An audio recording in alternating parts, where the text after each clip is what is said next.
this will be stupid things that happen to me, the medical edition or something like that. I have had a whole bunch of kidney stones.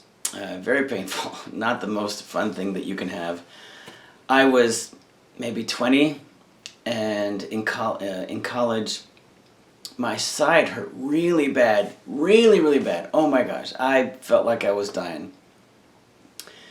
I finally end up in the emergency room really late at night, maybe 1 or 2 o'clock in the morning. It had been so long by the time I finally went to the hospital, by the time I finally got seen, or was seen, that it didn't really hurt that bad anymore. But I was able to explain the pain to the doctor. Now, so it's 1 o'clock in the morning. The doctor, he palpates my stomach, right? And he's looking around and he says, "You know, John, it could be anything. This is like Never Never Land. There are so many organs in there. Could be anything." Like, really?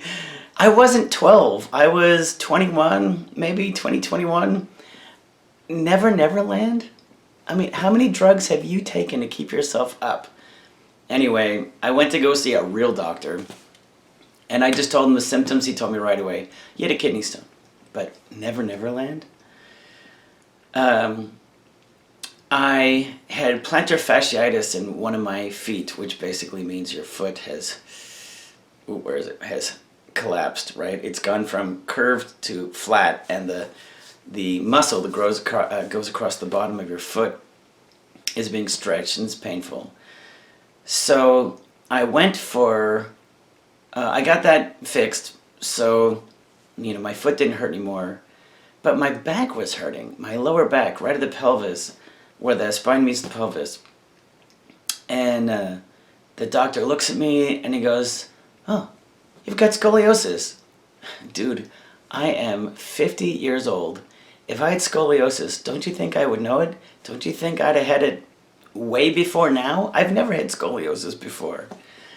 Anyway, I went home and it occurred to me, oh, plantar fasciitis, back pain. When the arch collapsed, one of my legs became a little bit shorter, right, than the other one. So what happens to the pelvis? The pelvis tilts. I can't really get there we go, the pelvis tilts.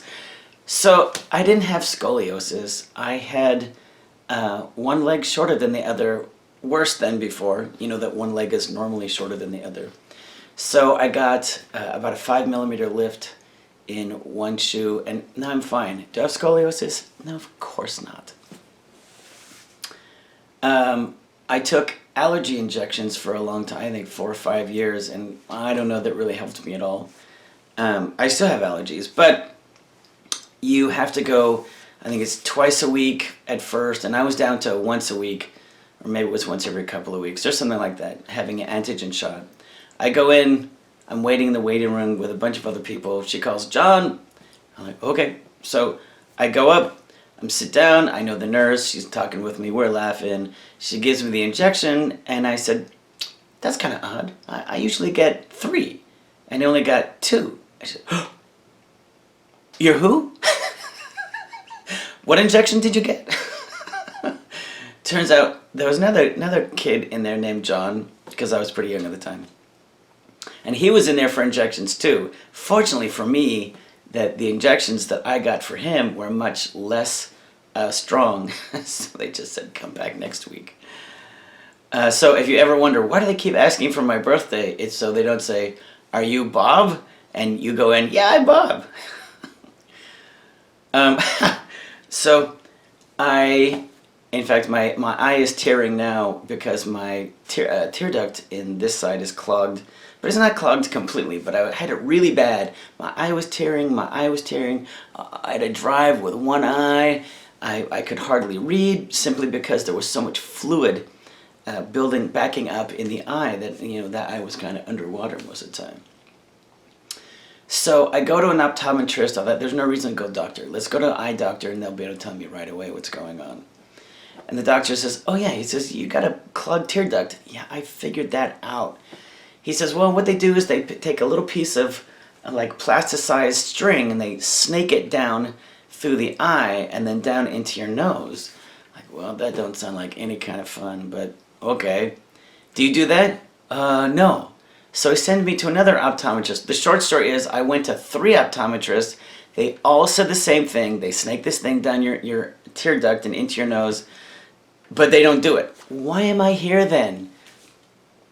Excuse me. So one of the optometrists said, well, there's a guy from Beverly Hills. He's a plastic surgeon. He comes up here once a month. He'll fix you up. So I make an appointment. I go to see him, and he says, you have a tear duct clogged. Like, I know. You're the 4th person who told me something that I already know. Why am I paying you people? So he said, and I said, no, I know. It's the plasticized string. They put it in your nose. And he says, no, that doesn't work. I said, well, what do you mean? He said, that only works for infants. We don't do that for adults. Well, what are you going to do for adults? He says, well, we anesthetize you, right? You put you to sleep. Then they drill a hole with a drill, like a big DeWalt, I imagine, the 20 volt, not the 10 volt. And they drill a hole in your nose, and then they put a little piece of a glass tube in there so that it doesn't close up. I'm like, what? You're going to drill a hole in my nose? And he says, you know, let's try something else first. Now, let me back up. I should have told you.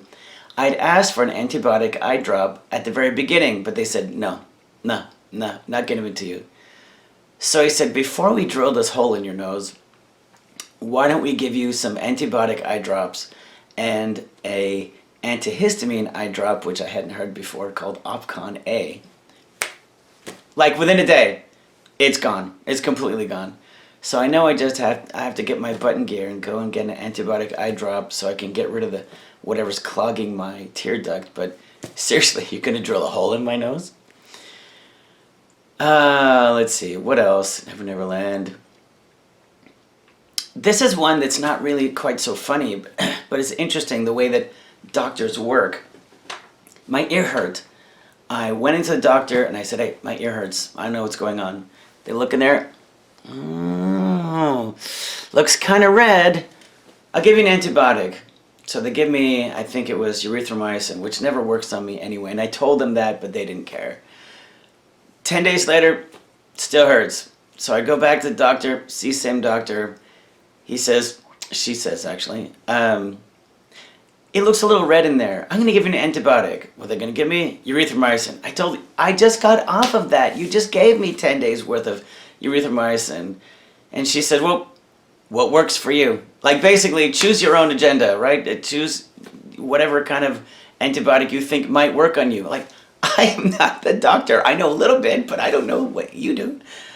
So I said, well, zithromycin, you know, works. And I can't remember what, there's another one that I have sometimes that works on me. And she just basically shrugged, okay, gotcha. I'll write you a prescription now. I spent another 5 days on an antibiotic. So now we're talking about 3 weeks of antibiotics and my ear still hurts. Okay, forget this. I make an appointment for an ENT doctor, ear, nose, and throat.